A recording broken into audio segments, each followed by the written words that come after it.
ભાવનગર જિલ્લામાં ઉપવાસ પર બેઠેલા અમરનાથ ઉપવાસ પર બેઠેલા વધુ 2 વ્યક્તિઓની તબિયત લથડતા સારવાર અર્થે ખસેડવામાં આવ્યા। ગારિયાધારમાં અમરનાથ ઉપવાસને લઈને 2 વ્યક્તિઓને હોસ્પિટલ ખાતે સારવાર અર્થે દાખલ કરવામાં આવ્યા છે।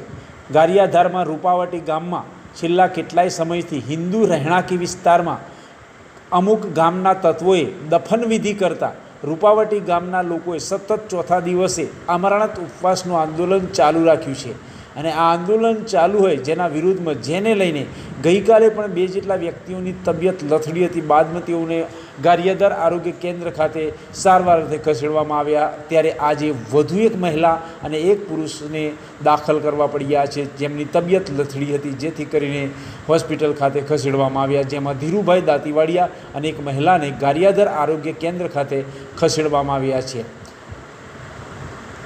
આ બંનેની તબિયત લથડતા ગારિયાધાર આરોગ્ય કેન્દ્ર ખાતે ખાનગી વાહન મારફતે તેઓને ખસેડવા પડ્યા હતા। આમ પ્રતિદિન અમરનાથ ઉપવાસ પર બેઠેલા આંદોલનકારીઓની તબિયત લથડતા ગ્રામજનો પણ રોષે ભરાયા છે। ગઈકાલે પણ 2 વ્યક્તિઓને દાખલ કર્યા અને ફરીથી આજે 1 મહિલા અને પુરુષને અમરનાથ ઉપવાસ કરતાં તબિયત લથડી, જેને લઈને હોસ્પિટલમાં સારવાર અર્થે ખસેડવામાં આવ્યા હતા। જી, આપનું નામ? લાલજીભાઈ પ્રજાપતિ। હાલમાં આંદોલનકારીઓ જ્યારે આંદોલન પર બેઠા છે ત્યારે એમની સ્થિતિ શું છે? આજે 4થો દિવસ છે અને ગઈકાલે પણ ખરાબ સમાચાર મળ્યા હતા। લગભગ 2 વ્યક્તિની તબિયત લથડી હતી, પણ સારવાર દરમિયાન ખૂબ સરસ અત્યારે છે। ત્યાર પછી અત્યારે ધીરુભાઈને સારવાર અર્થે લાવ્યા છે અને અચાનક જ એમને ચક્કર આવતા એને ગારિયાધારની સરકારી હોસ્પિટલ ખાતે ખસેડવામાં આવ્યા હતા।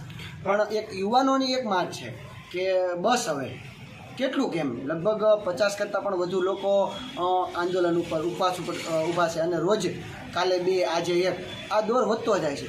તો હવે આ સંપૂર્ણ રીતે આનો નાશ થાય, સંપૂર્ણ રીતે આની પૂર્ણાંતિ થાય અને વહેલી તકે તંત્ર અને જવાબ આવે। નકર બધાને ખબર જ હોય છે કે યુવાનોનું લોહી ખૂબ જ ચળહળતું હોય છે, એટલે આનું પરિણામ હવે યુવાનો આપશે। કે નામ? ચૌહાણ સંજયભાઈ। હાલમાં આંદોલનકારીઓની પરિસ્થિતિ શું છે? છેલ્લા 4 દિવસથી મામલતદાર કચેરી ખાતે ધરણા ધરવામાં આવ્યા છે, છતાં પણ તંત્ર દ્વારા કોઈ પણ નિર્ણય લેવામાં નથી આવ્યા અને સરકારી હોસ્પિટલ ખાતે આ 4થા વ્યક્તિને દાખલ કરવામાં આવ્યા છે। તંત્ર દ્વારા કોઈ પણ પ્રકારની ભાળ લેવામાં આવી છે? નહીં।